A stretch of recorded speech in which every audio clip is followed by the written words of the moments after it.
प्रधानमंत्री नरेंद्र मोदी ने video conferencing के जरिए किसान सम्मान निधि योजना की 9वीं किश्त सोमवार को जारी की। इसके तहत 19,500 करोड़ रुपए से ज्यादा की धनराशि सीधे 9,075 करोड़ से अधिक लाभार्थी किसानों के खातों में ट्रांसफर की गई। राशि जारी करने के बाद प्रधानमंत्री ने इस योजना के लाभार्थियों से संवाद किया। केंद्रीय सामाजिक न्याय और अधिकारिता मंत्री डॉक्टर वीरेंद्र कुमार ने लोकसभा में संविधान विधेयक 2021 को पेश किया, जिसके बाद सर्वसम्मति से इस बिल को पास किया गया। विपक्षी पार्टियों ने भी इस विधेयक का समर्थन किया है। ये बिल राज्य सरकारों को ओबीसी लिस्ट तैयार करने का अधिकार देगा।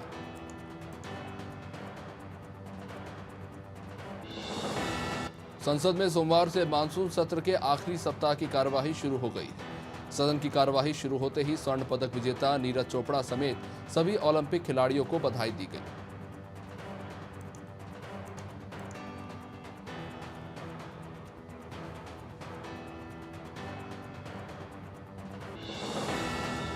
अफगानिस्तान में हिंदू और सिख परिवारों पर हो रहे अत्याचारों को लेकर कांग्रेस ने सरकार से दखल देने की मांग की है।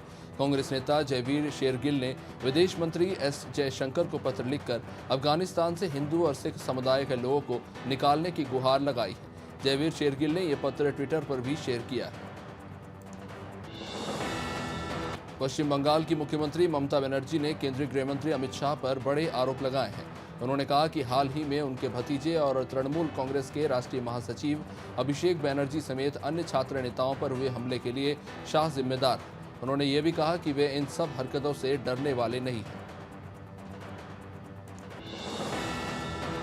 राष्ट्रीय जनता दल सुप्रीमो लालू प्रसाद यादव के बेटे और विधायक तेज प्रताप यादव दुर्लभ बीमारी से ग्रसित पटना के आयांश के लिए धन जुटाने में जुटे हुए हैं।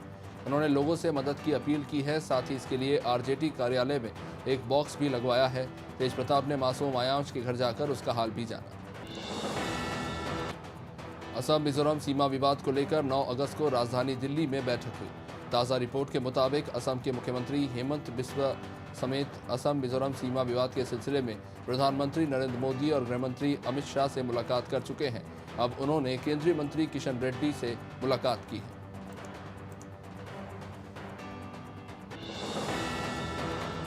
कांग्रेस ने गोवा मणिपुर में आगामी चुनाव को ध्यान में रखते हुए रणनीतियों के निरीक्षण और समन्वय को लेकर पर्यवेक्षक नियुक्त किए हैं। पार्टी ने गोवा के लिए पी चिदम्बरम और मणिपुर के लिए जयराम रमेश को पर्यवेक्षक चुना है। आपको बता दें कि दोनों ही नेता पार्टी के काफी पुराने नेता हैं।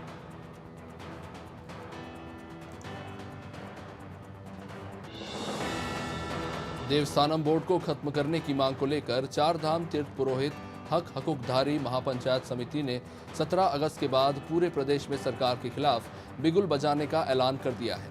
ऋषिकेश में आयोजित प्रेस वार्ता में समिति के अध्यक्ष श्रीकांत कोटियाल ने कहा कि प्रदेश सरकार देवस्थानम बोर्ड को निरस्त करने को लेकर गंभीर नहीं है। नेता प्रतिपक्ष भूपेंद्र सिंह हुड्डा ने कहा है कि कांग्रेस पेपर लीक घोटाले के मामले को आने वाले विधानसभा सत्र में उठाएगी। गठबंधन सरकार में परचून की दुकान पर सामान की तरह नौकरियां बिक रही हैं। एक के बाद एक पेपर लीक घोटाले सामने आ रहे हैं। अगर ओलंपिक में पेपर लीक करने का कोई इवेंट होता तो हरियाणा सरकार को पक्का स्वर्ण पदक मिलता।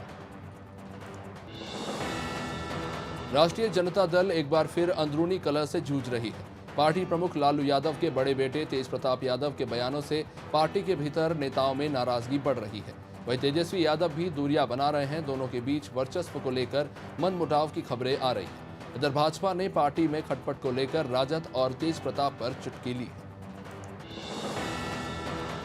झारखंड के मुख्यमंत्री हेमंत सोरेन ने भारतीय महिला हॉकी टीम में शामिल झारखंड की 2 खिलाड़ियों सिमडेगा की सलीमा टेट और खुंटी की निक्की प्रधान को 50-50 लाख रुपए देने की घोषणा की।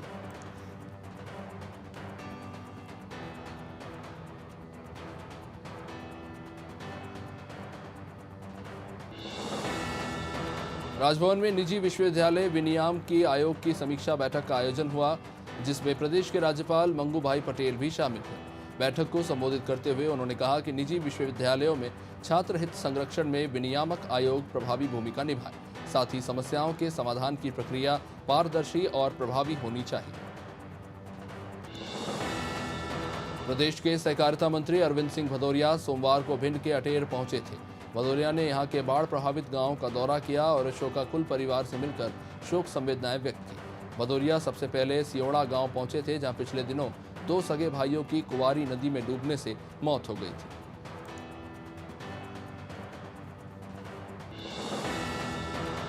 नेता प्रतिपक्ष कमलनाथ ने बीजेपी सरकार पर आदिवासियों का अपमान करने का आरोप लगाया।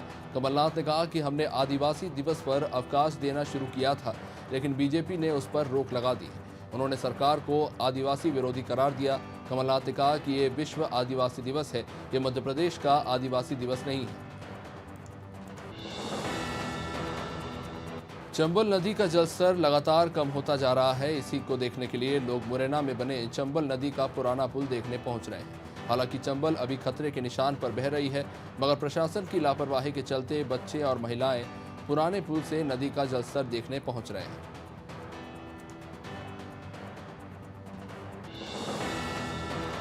खरगोन शहर के जेतापुरा में 19 साल के युवक ने फांसी लगाकर आत्महत्या कर ली, जिससे इलाके में हड़कंप मच गया। घटना की जानकारी लगने के बाद पुलिस ने शव को कब्जे में लेकर पोस्टमार्टम के लिए भेजा।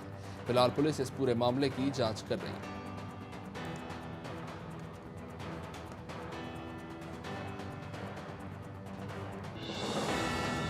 सावन की तृतीय सोमवार को विश्व विख्यात गृहस्थ संत ब्रह्मलीन पंडित देव प्रभाकर शास्त्री दद्दा जी की पुण्य स्मृति एवं वैश्विक महामारी कोरोना के निदान के लिए परम पूज्य अनिल शास्त्री ने पवई में असंख्य पार्थिव शिवलिंग निर्माण और महारुद्राभिषेक का कार्यक्रम दद्दा भक्त मंडल द्वारा आयोजित किया। उज्जैन में अखिल भारतीय विद्यार्थी परिषद मालवा प्रांत के कार्यकर्ता स्वतंत्रता दिवस की 75वीं वर्षगांठ को अमृत महोत्सव के रूप में मनाएंगे। परिषद के छात्रों ने बताया कि मालवा प्रांत में 2500 जगहों पर झंडा बंदन किया जाएगा।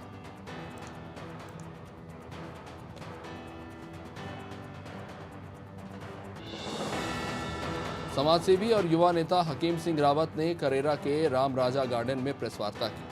हकीम ने बताया कि वो लगातार बाढ़ प्रभावित लोगों की मदद कर रहे हैं और उन्हें खाने पीने का सामान भी मुहैया करा रहे हैं। उन्हें इतना ही नहीं, अपने साथियों के साथ मिलकर बाढ़ में फंसे लोगों को रेस्क्यू कर उन्हें बाहर निकालने में भी मदद कर रहे हैं।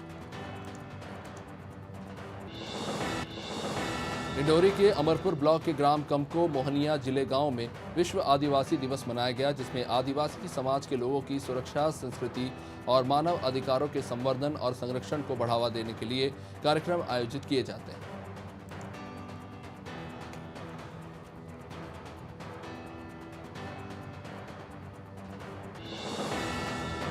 रतलाम के आलोट में हरियाली अमावस्या और सावन सोमवार के मौके पर कल्पेश्वर मंदिर में सुबह से ही भक्तों का तांता लगना शुरू हो गया था। दूर दराज से आए दर्शनार्थियों ने अनादि कल्पेश्वर महादेव के दर्शन कर पूजा अर्चना की। सावन सोमवार के मौके पर मंदिर में विशेष पूजा अर्चना हुई।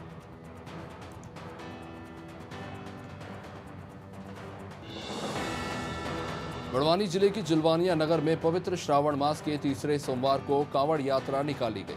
लगातार चौथी वर्ष निकाली गई इस कांवड़ यात्रा में बड़ी संख्या में श्रद्धालु पहुंचे थे। यात्रा की शुरुआत बाल समुद्र स्थित भगवान भोलेनाथ मंदिर में जलाभिषेक के साथ हुई।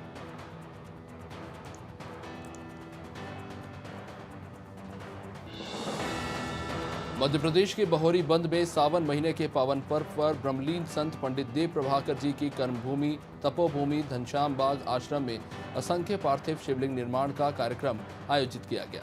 इसमें जबलपुर कटनी से आए हुए गुरु भाइयों की उपस्थिति में लोगों ने भारी संख्या में भाग लेकर मिट्टी के पार्थिव शिवलिंग का निर्माण किया। भिंड जिले में बाढ़ के हालातों को देखते हुए जिला प्रशासन सक्रिय हो गया। पुलिस प्रशासन की टीम ने जिले के कई बाढ़ ग्रसित इलाकों में खाद्य सामग्रियां पहुंचाई। करीब 1000 महिलाओं, बच्चों और बुजुर्गों को बिस्किट के साथ साथ दूध के पैकेट और कपड़े बांटे गए। पेयजल की भी व्यवस्था वहां पर की गई।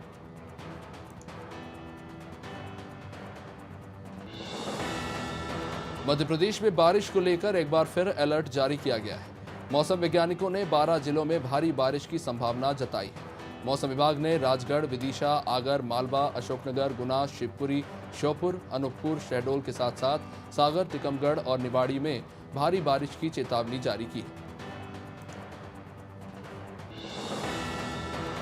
छतरपुर में फर्जी सीबीआई अधिकारी बनकर डकैती करने वाला अंतर्राज्यीय गिरोह पुलिस के हत्थे चढ़ा है। मामले की शिकायत एक शराब फैक्ट्री के ओनर निखिल बंसल ने पुलिस से की थी। नौगांव पुलिस ने मामले को गंभीरता से लेते हुए एक्शन लिया और 6 फर्जी सीबीआई अधिकारियों को धर दबोचा।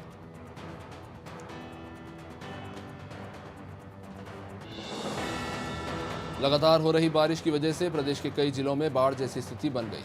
नरसिंहपुर जिले की गाडरवाड़ा तहसील और आसपास के क्षेत्रों में पर्याप्त बारिश नहीं हो रही है, जिससे किसान काफी परेशान। किसानों का कहना है कि फसलों को अभी पानी की जरूरत है, लेकिन बारिश काफी कम हो रही है, जिससे सूखे की आशंका बनी हुई है। जबलपुर में मध्य प्रदेश तृतीय वर्ग कर्मचारी संघ ने बीजेपी किसान मोर्चा के प्रदेश अध्यक्ष दर्शन सिंह चौधरी को ज्ञापन सौंपा, जिसमें तृतीय वर्ग कर्मचारी संघ के अध्यक्ष अतुल मिश्रा ने बताया कि कर्मचारी अपनी विभिन्न मांगों को लेकर पिछले 1 महीने से आंदोलन कर रहे हैं, लेकिन सरकार अभी तक कर्मचारियों की मांगों को लेकर किसी भी प्रकार का कोई कदम नहीं उठा पाई।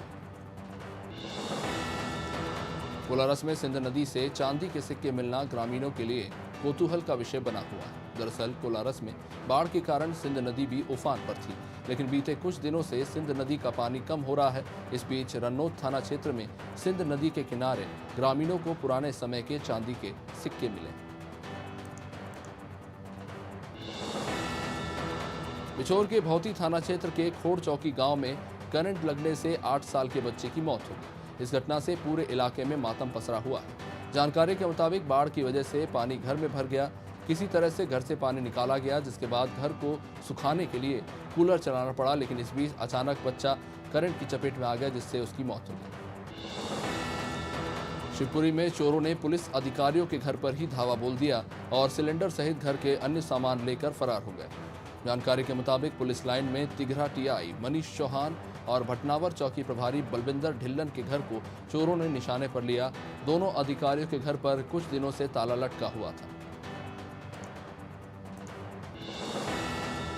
प्रदेश में एक ओर जहां अन्न उत्सव के माध्यम से गरीबों को राशन उपलब्ध कराया जा रहा है, तो वहीं कुछ लोग गरीबों के राशन का अवैध भंडारण कर रहे हैं। ये मामला सामने आया है रीवा के त्योंथर से, जहां कलवारी गांव के टेंट हाउस के गोदाम से भारी मात्रा में सरकारी खाद्यान्न बरामद किया गया।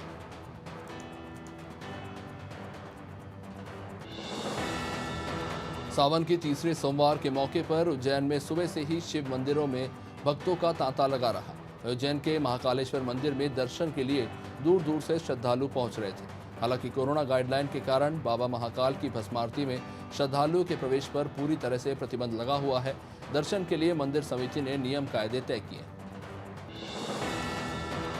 नरसिंहगढ़ में पहाड़ी पर स्थित छोटा महादेव और बड़ा महादेव मंदिर में सावन के तीसरे सोमवार के मौके पर भारी भीड़ पहुंची। हजारों की संख्या में आसपास के क्षेत्रों से श्रद्धालु भगवान भोलेनाथ के दर्शन करने पहुंच रहे थे। कई चौराहों पर जिसके चलते जाम की भी स्थिति बन गई। पुलिस प्रशासन ने मुस्तैदी दिखाते हुए ट्रैफिक व्यवस्था को संभाला। देवास में आने वाले त्योहारों को देखते हुए थाना परिसर में शांति समिति की बैठक का आयोजन किया गया। इसमें राजस्व अधिकारी राम कुशवाहा ने जानकारी देते हुए बताया कि कोरोना गाइडलाइन के अनुसार सभी त्योहार मनाए जाएंगे। प्रशासन की परमिशन से ही रैली और तमाम तरह के आयोजन किए जाएंगे।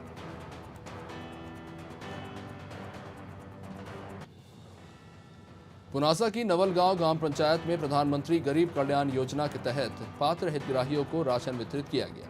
इस दौरान कार्यक्रम में सरपंच लीलाबाई, पति लखन जाटव, सेल्समैन नरेंद्र सावनेर सहित तमाम लोग मौजूद रहे। सरपंच ने बताया कि प्रति व्यक्ति 5 किलो राशन वितरित किया गया है। साथ ही प्रधानमंत्री और मुख्यमंत्री के द्वारा दी जा रही योजनाओं के बारे में भी बताया जा रहा है। राजगढ़ जिले में सड़कों पर बेसहारा गायों को लेकर 2 दिन पहले ही कांग्रेस ने बड़ा आंदोलन किया था। इसके बाद कलेक्टर नीरज कुमार ने समीक्षा बैठक ली है। इसमें 6 सरपंचों को नोटिस जारी किया गया है और 3 पंचायत सचिवों को निलंबित किया गया है। साथ ही 3 इंजीनियर्स का वेतन भी काटा गया है।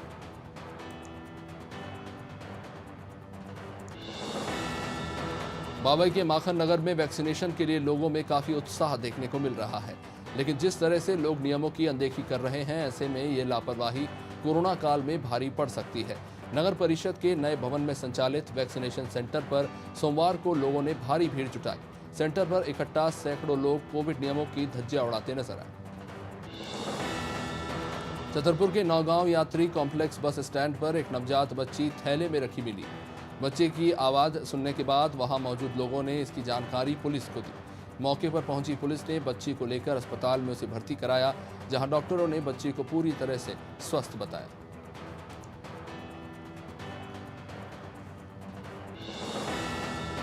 सागर जिले के राहतगढ़ में स्थित झरने के आसपास के क्षेत्र को बेहतर करने के लिए 2 करोड़ रुपए खर्च कर इलाके की काया पलट करने की तैयारी चल रही है। राहतगढ़ क्षेत्र का प्रमुख पर्यटन स्थल है, जहां सैलानी वाटरफॉल का आनंद लेने पहुंचते हैं। क्षेत्र के विधायक और मंत्री गोविंद सिंह राजपूत पर्यटन स्थल का इस बीच निरीक्षण करने पहुंचे थे। जांजगीर चांपा जिले की हसोद थाना पुलिस ने नाबालिग के साथ दुष्कर्म के आरोपी को गिरफ्तार कर लिया है। बताया गया है कि नाबालिग लड़की के पास दुकान में चॉकलेट लेने गई थी। वहां गांव के ही आरोपी ने चॉकलेट देने के बहाने दुकान के ऊपर उसे कमरे में ले जाकर उसके साथ वारदात को अंजाम दिया।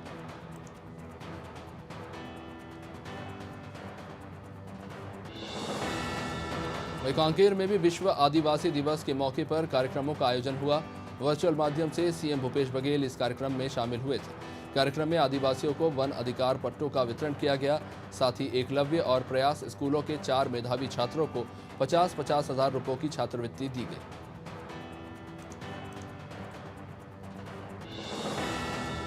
भारत समेत दुनिया भर में आज विश्व आदिवासी दिवस धूमधाम से मनाया जा रहा है। छत्तीसगढ़ की राजधानी रायपुर में भी सीएम हाउस में विश्व आदिवासी दिवस मनाया गया।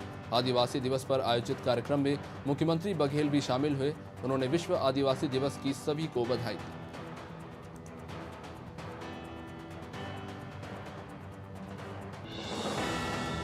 बालोद जिले के तांदुला केनाल पर निर्मित उद्वहन सिंचाई योजना से 6 गांव के किसानों को सिंचाई के लिए पानी मिलेगा। दरअसल 1989 में बनी उद्वहन सिंचाई योजना नहर में टूट फूट होने की वजह से ये नहर 1992 में बंद हो गई थी, जिसे फिर से शुरू किया जा रहा है।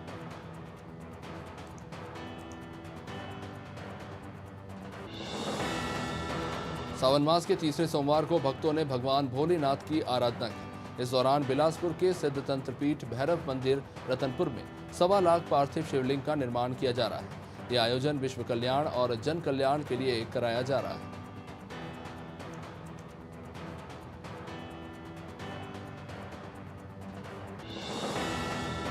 अमरोहा के एक युवा चित्रकार ने टोक्यो ओलंपिक में गोल्ड मेडल हासिल करने वाले नीरज चोपड़ा को अनोखे अंदाज में बधाई दी। चित्रकार जुहेब खान ने दीवार पर कोयले से जेवलिन थ्रोअर नीरज चोपड़ा का 6 फीट लंबा तस्वीर आंका। जुहेब खान ने खुशी जाहिर करते हुए कहा कि नीरज चोपड़ा ने ओलंपिक में देश को गोल्ड दिलाया। भारी बारिश से आई बाढ़ ने नदियों के किनारे बसे गांव की मुसीबतें बढ़ा दी हैं। एक और बारिश से नदियां उफान पर है, तो वहीं बाढ़ ग्रसित इलाकों में रहने, खाने और पीने के पानी तक की किल्लतें बढ़ गई हैं। लोगों के ऊपर एक विकराल मुसीबत आ खड़ी हुई है।